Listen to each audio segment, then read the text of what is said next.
Hello students and welcome to your history class. Today we will discuss about the Vedic civilization and the topic will be Aryavarta period. The period between 1000 BCE to 600 BCE is known as the later Vedic period. The Aryans now settled in Gangetic Valley as we have seen earlier. From 1500 BCE to 1000 BCE, the Aryans have settled in Sapta Sindhu region. But after 1000 BCE, they spread out to the areas well into the Gangetic Valley. Now this period is reconstructed on the basis of two sources. One is literary and one is archaeological. Literary based on Vedas and the epics, and archaeological which we have got during excavations near Hastinapur and the upper Gangetic plains. Now if you will see in the picture, we can see three things over there: Janas, Gana and Rajya. Janas were small tribes. Ganas were republic. The democratic system was over there. Elections are there and people are selecting their representatives. Then Rajas are over there where a hereditary system is going on. That son of a king becomes the next king. Now let us see some Janas over there: Mallav, Chedi, Bhoj, Kashi, Ang, Pundra and Vang. Then some Ganas: Panchal, Mal, Lichavi are some of the Ganas. And Rajas, which were the very large kingdoms: Gandhar, Kuru, Matsya, Surshen, Vatsa, Kosal, Videha and Magda. So if we talk about the political organization, the small tribal organization of early Vedic period had now expanded and took the shape of large kingdom. Some of the kingdoms established in later Vedic period are, which we had discussed earlier also as Rajas. They were Kuru, modern day Haryana, Delhi and western part of Uttar Pradesh. Kosal, region of Awadh in Uttar Pradesh. Magad, region of Patna and Gaya. Kashi, that's Banaras.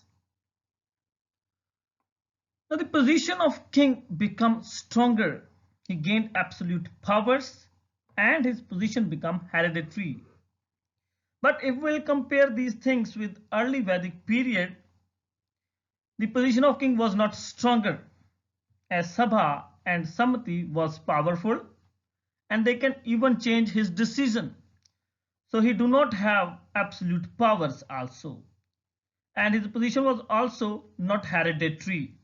The king was selected on the basis of wisdom and bravery in early Vedic period, but now in later Vedic period the position had become hereditary.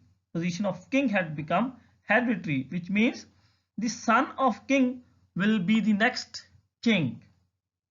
Is it clear? The king was not selected on the basis of bravery and wisdom. The son of king will become the next king. Is it clear? These were the difference between the early Vedic period and the later Vedic period. The king began to claim himself as the representative of God on the earth. Powerful kings performed Ashwamedha Yajna, Vajapaya Yajna and Rajasuya Yajna or sacrifices. Now what is Ashwamedha sacrifice? A religious exercise to display the power of a king and establish his unquestioned power over the areas through which his horse wandered without being stopped. For example, the example of Ashwamedha Yajna we can see in the epics when Sri Ram in the epic of Ramayana had performed this Ashwamedha Yajna and his horse wandered throughout the Aryavarta. But Lava and Kusha has stopped that horse and then they have to fight with the army of Sri Rama. Next is Vajapaya Yajna. It was a Soma Yajna. The offering of Somaras was formed an essential part. along with the killing of the animals, especially cattle. Som Ras, which is an intoxicating drink, was extracted thrice, and cattle was offered to Agni during this yajna or sacrifice. Now, what is Rajasuya yajna? In Rajasuya yajna, a ritual performed to bestow the supreme power on the king when he ascended the throne. The king who want to become Chakravarti Samrat of earth perform this yajnas also. For example, the example of this yajna we will got from the epic of Mahabharata, when Yudhishthir has performed a Rajasuya yajna and he has become Chakravarti Samrat of the earth. The king assumes the title of Samrat and Maharaja Adhiraj. The kingdoms increased in size, so powers of the king also increased, but administration became very complex. King now required more officers to help him in administration. So now we will discuss about some of the important officers. First important officer is Senani. Senani helped in expansion of Rajan's territory. You can also call him as Senapati. Sagrahiti was also an important officer who will collect tax. Sabha and Samati lost their importance in the later Vedic period. Now, why they have lost their importance? Sabha and Samati lost their importance because kings want to have absolute powers, and only Sabha and Samati can stop them. So they have levied heavy taxes on these assemblies, and slowly Sabha and Samati lost their importance. The common people could not afford to attend the meetings of Sabha and Samati as tax was levied on these assemblies. So these assemblies were attended by rich people and influential people of the society at that time, and these peoples were dominated by the aristocratic class, that is the ruling class. So now nobody can stop the king, and the position of king has become strong, and his position has become hereditary. He had gained absolute power. So king was the most strongest person during the later Vedic period. Now let us discuss about the social life. The society was patriarchal. Patriarchal means Purush Pradhan Samaj. So how was the society? It was patriarchal. It was Purush Pradhan Samaj. As birth of son was welcomed, and if girl child has born, people start weeping, crying. The woman was considered inferior to men in the later Vedic period. She was denied for education. She was not allowed to read Vedic literature. She was even denied for the property of his father. Polygamy, the practice of having more than one wife at the same time, was prevalent in rich and aristocratic class. For example, the father of Sri Ram in Ramayana epic, he was having 3 wives. And we will talk about the Shri Krishna. He was having 16,801 wives. Duty of women was to take care of their families and serving their husbands.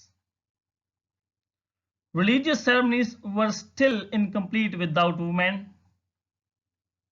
And now widow remarriage was not accepted during this period, but in early Vedic period, widow remarriage was accepted.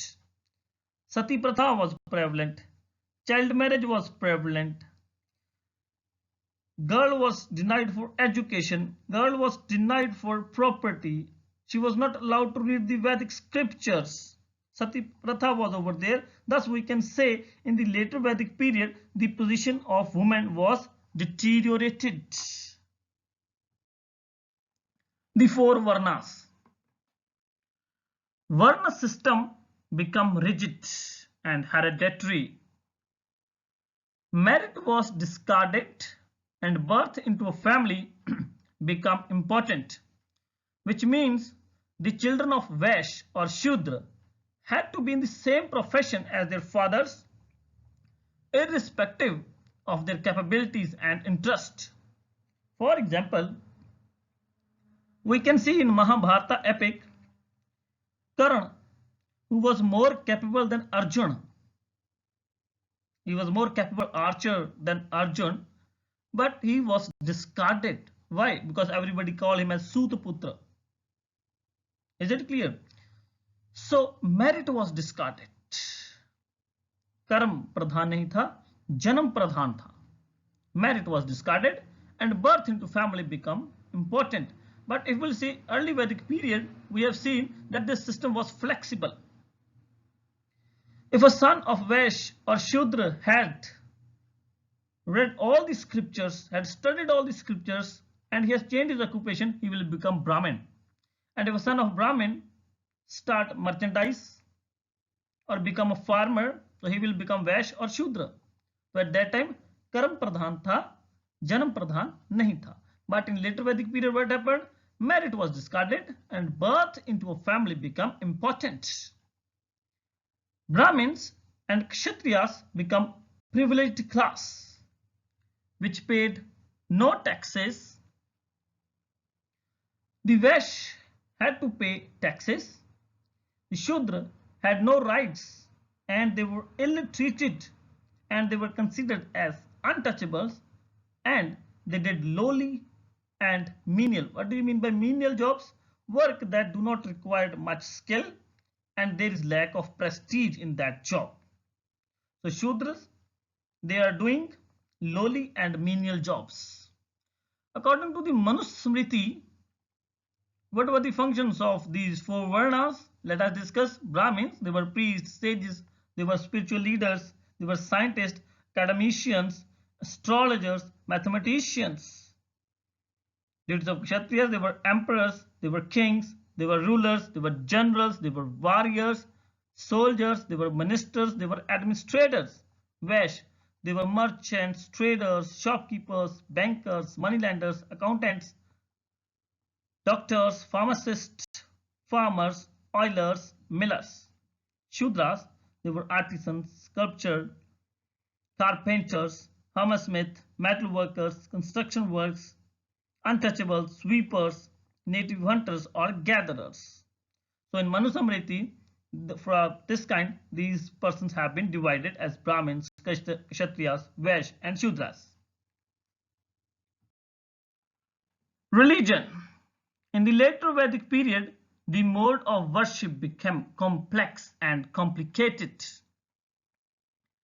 The early Vedic gods, Indra, Agni, Varun, etc., lost their importance and they were replaced by Brahma, the creator, Vishnu, the preserver, and Shiva, the destroyer. Yajnas were most important ritual, and sometimes elaborate yajnas were performed, where a large number of priests chanted mantras for many days. The priests were looked upon as messengers of God and enjoyed great power and prestige. Towards the end of this period, people start raising their voice against the complicated rites, rituals, animal sacrifices, and importance of Brahmins. So you can see in the early Vedic period, there were no images and no temples. Idol worship was not over there. But in later Vedic period, images were over there, idols were over there, and temples were over there, and idol worship had been started. But towards the end of this period, in 600 BCE, people start raising their voice against the upper class, Kshatriyas and Brahmins. So with this, we have finished up to here. In our next video, we will discuss about economy, literature, and Upanishads. Thank you.